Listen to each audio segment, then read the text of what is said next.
with our allies and partners while pressing for equitable burden sharing from them as well. Next week, I'll be traveling to Europe to meet with some of our NATO allies to discuss the U.S. posture in Europe and our ongoing efforts to deter Russian aggression. I had the opportunity, as many of you know, to attend the NATO Ministerial this past June, where we discussed a broad range of issues to include the INF Treaty, the state of NATO readiness, the future of Afghanistan, and how to address continued malign behavior by Iran. On that last point, I am pleased to report that Operation Sentinel is up and running, with the UK, Australia, and Bahrain joining us in this effort.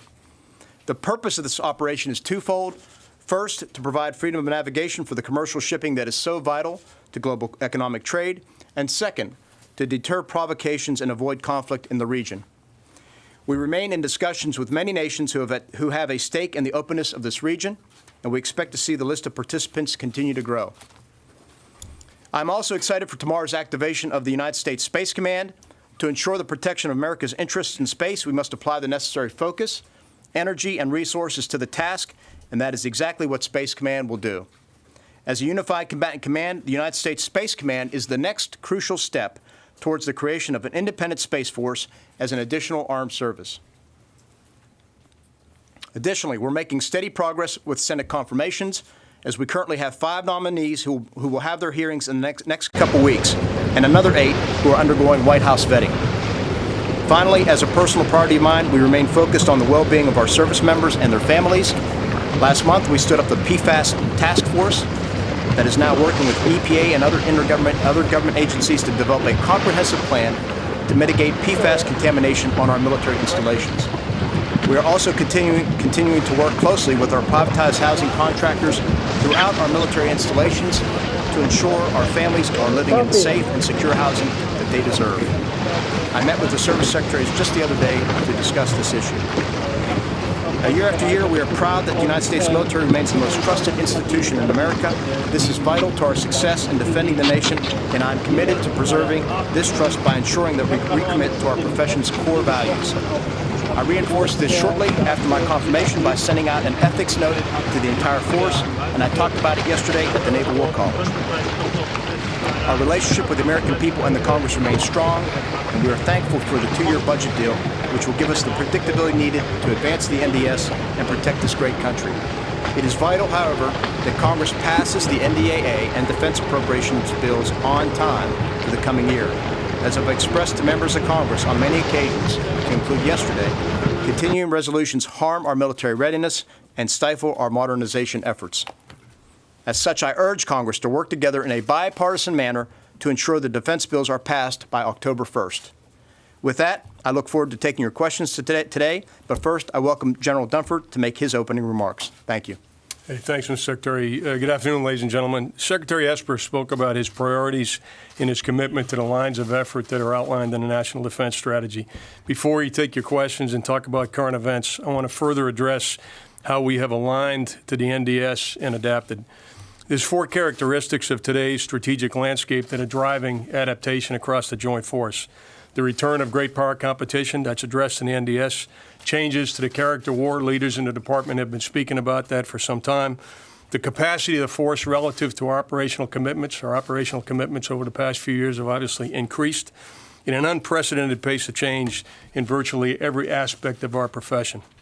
In response, we're adapting how we plan, how we support the Secretary to make decisions, how we prioritize and allocate resources, and how we are developing tomorrow's capabilities. And I'll briefly touch on each one of these areas.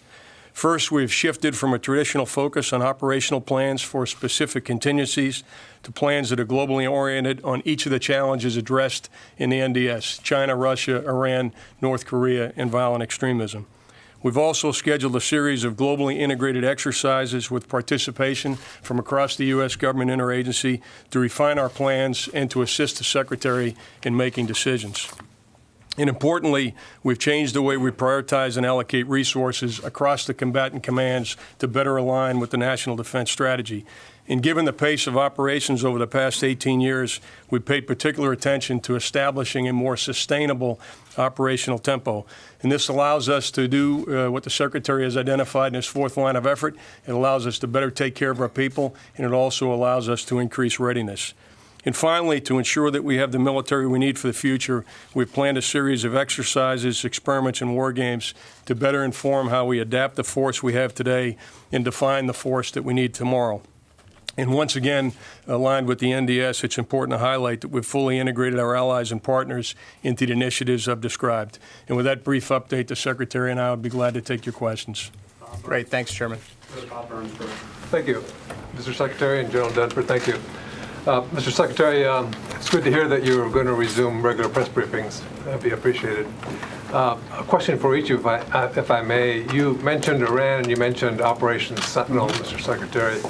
It hasn't been that long ago that the U.S. almost went to war with Iran in the sense that there was an attack planned that was called off at the last minute.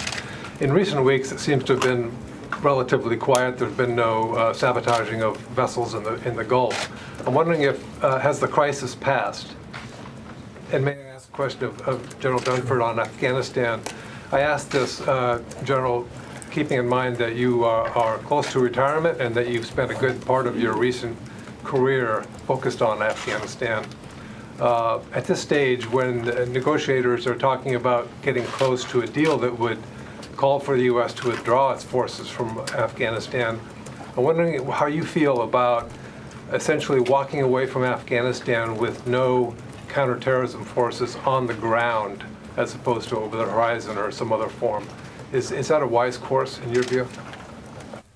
So I'll go first, and I'd admonish you, don't mention the R word again. He's not going anywhere yet. He's got A month is a long time. He's got a few more weeks. Look, on your first question, Bob, we are not seeking conflict with Iran. We want to engage with them diplomatically. You saw over the weekend some reporting. The president once again said that he's more than willing to meet with Iran's leaders to resolve this diplomatically, and that has been the purpose of Operation Sentinel, was to avoid a situation that would get us off of that track and onto a different one. So to the degree that's been successful, that's good. I'm not sure I'm ready to call the crisis over yet, but so far so good, and we hope the trend lines continue that way, and we hope that the parties, that the Iranians would agree to meet and talk and help us resolve these issues. Hey, Bob, when I think about Afghanistan, I think about two things. Number one is we don't want Afghanistan to be a sanctuary from which the homeland can be threatened, the American people and our allies can be threatened. And the other is we want peace and stability in Afghanistan for the Afghan people. I think any of us that have served there have long known that what's going to be required is a negotiated peace settlement, inter-Afghan dialogue leading to that peace settlement. And so when I think about, when you say we're going to withdraw, I don't think about it as we're going to withdraw. I think about we're going to initiate inter-Afghan dialogue, ideally leading to peace and stability for the Afghan people. And again, Afghanistan not being a sanctuary from which we can be attacked. The President and the Secretary have been quite clear to me that as this progresses, we're going to ensure that our counterterrorism objectives are addressed.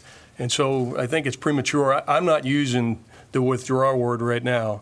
I'm using, we're going to make sure that Afghanistan is not a sanctuary, and we're going to try to have an effort to bring peace and stability to Afghanistan.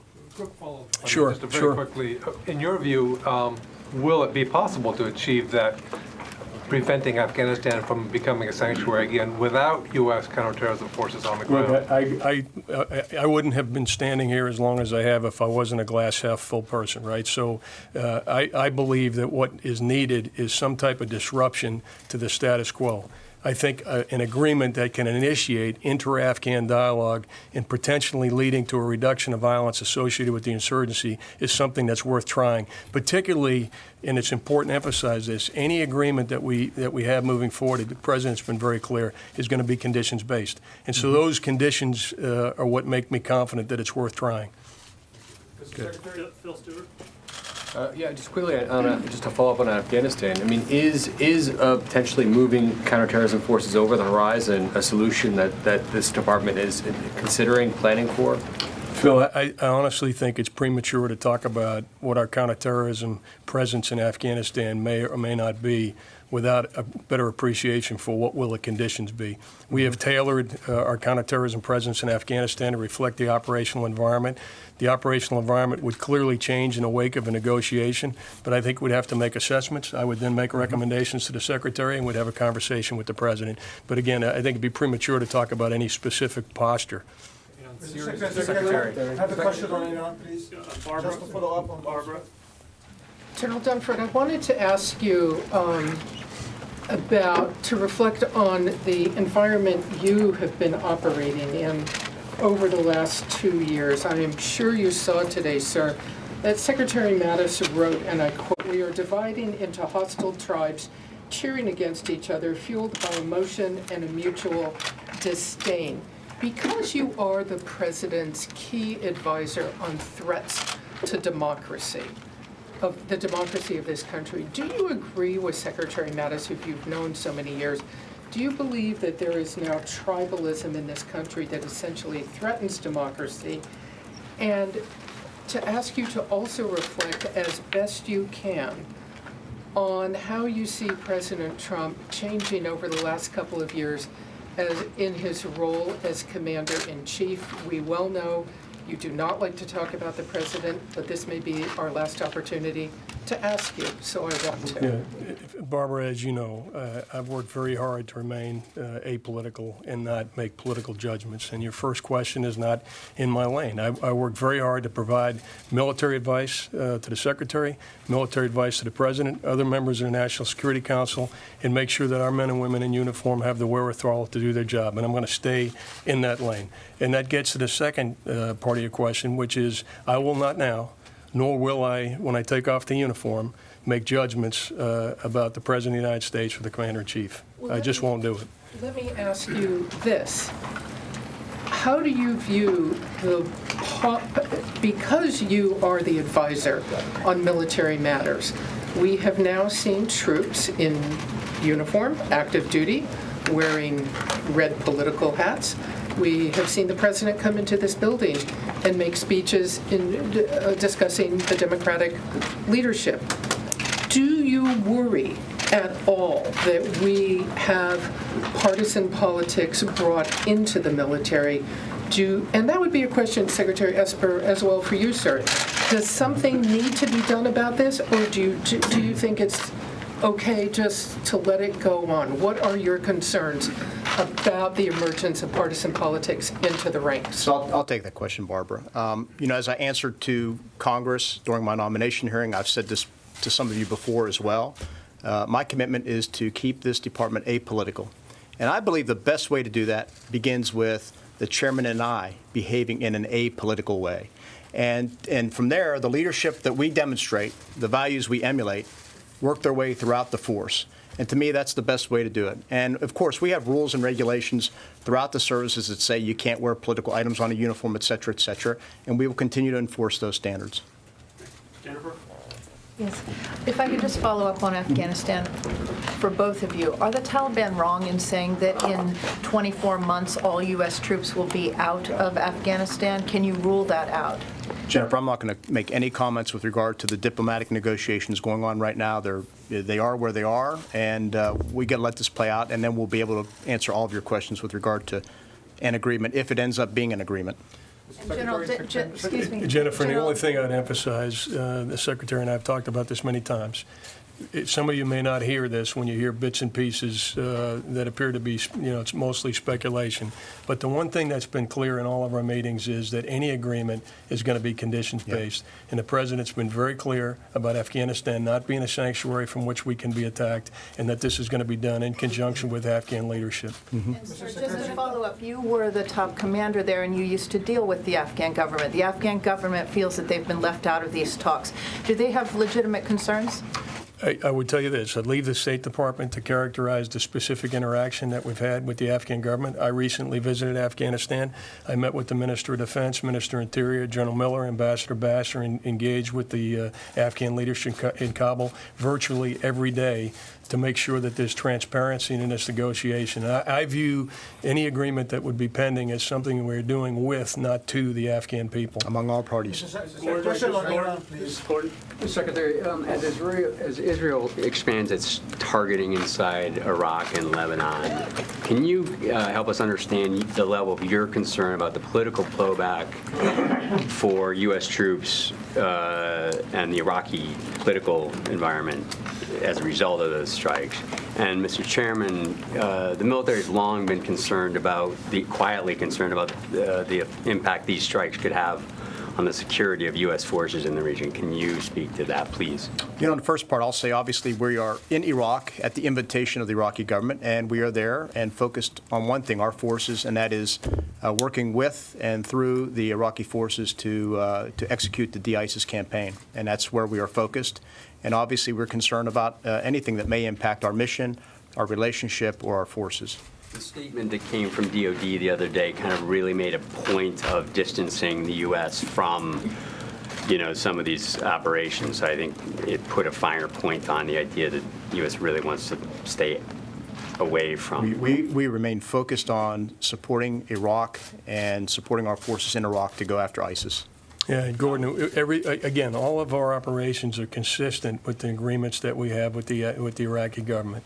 All of our operations in conjunction with the Iraqi security forces focused on ISIS, all of our operations. With regard to force protection, we assess force protection across the region virtually every day. General McKenzie is in constant dialogue with the Secretary and I about the needs for force protection. He makes adjustments based on tensions in the region. So you asked, are we concerned about it? We're not complacent about force protection. We look at it every day, and we're very attentive to the operational environment when we make adjustments in our force protection. I want to try one more time in Afghanistan. As you know, Ambassador Khalilzad is still in negotiations with the Taliban. He said he expects assurances from the Taliban it will not be used in any way by al-Qaeda, other terrorist organizations again. The Pentagon, in a report last month, said we need a robust counterterror capability.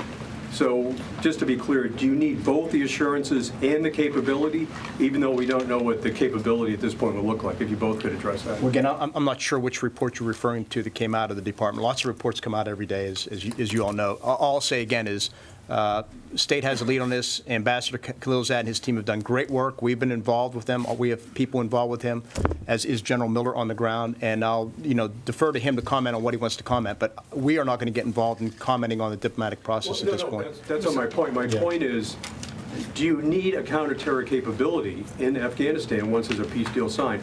Can you both address that? I think you answered that already. Well, you've been listening to a briefing from Defense Secretary Mark Esper and Joint Chiefs of Staff Chairman Joseph Dunford. We're going to take a quick break. We are tracking the latest developments of Dorian, which has officially become a Category 1 hurricane as it's heading toward Puerto Rico. We're going to have a forecast and check in with our crew on the ground there. You're streaming CBSN.